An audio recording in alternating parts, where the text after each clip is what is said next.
Hello மக்களே, எல்லாருக்கும் பார்த்தீங்கன்னா ஹாப்பி நியூ இயர் நம்ம டீம் சார்பாக.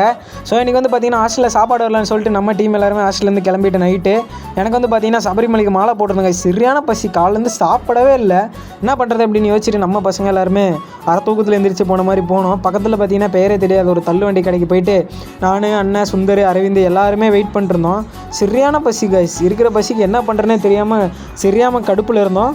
ஸோ அண்ணன்ட்ட பார்த்தீங்கன்னா 6 கல், இவங்களுக்கு பார்த்தீங்கன்னா ஆம்லெட்டு கலக்கி எல்லாமே சொன்னோம். எல்லோரும் பஸ்ஸில் பார்த்தீங்கன்னா ரியாக்ஷன் பார்த்தீங்கன்னா எப்படி கொடுக்குறாங்க. நான் வினோத் பார்த்தீங்கன்னா புரோட்டா சொல்லியிருந்தேன். நான் வந்து பார்த்தீங்கன்னா வெஜ்ஜுன்றனால இட்லி வாங்கிட்டு சாம்பார், தக்காளி சட்னி, தேங்காய் சட்னி எல்லாம் வாங்கியிருந்தேன். ஸோ எல்லாத்தையுமே வாங்கிட்டு பசியில் என்ன பண்ணுறது தெரியாமல் சாம்பார், தக்காளி சட்னி, தேங்காய் சட்னி எல்லாத்துலேயுமே டிப் பண்ணி சாப்பிட்லாம் அப்படின்னு சொல்லிட்டு எடுத்துகிட்ட மக்களே. எடுத்து சாப்பிட்டேன் பாருங்க, அப்பா டேஸ்ட்டு சும்மா சக்கத்தாக இருந்தது கைஸ். 5 ஸ்டாரில் சாப்பிட்டிங்கன்னா கூட இவ்வளோ சூப்பராக இருக்காது. அடுத்து வந்து பார்த்தீங்கன்னா அரவிந்த் பார்த்தீங்கன்னா கலக்கி வாங்கி சாப்பிட்டா நல்லா இருக்குன்னு சொன்னான். ஸோ சாப்பிட்டு பில் பார்த்தீங்கன்னா 250 வந்தது. லாஸ்ட்டாக பார்த்தீங்கன்னா 24/7 போயிட்டு கிளம்பி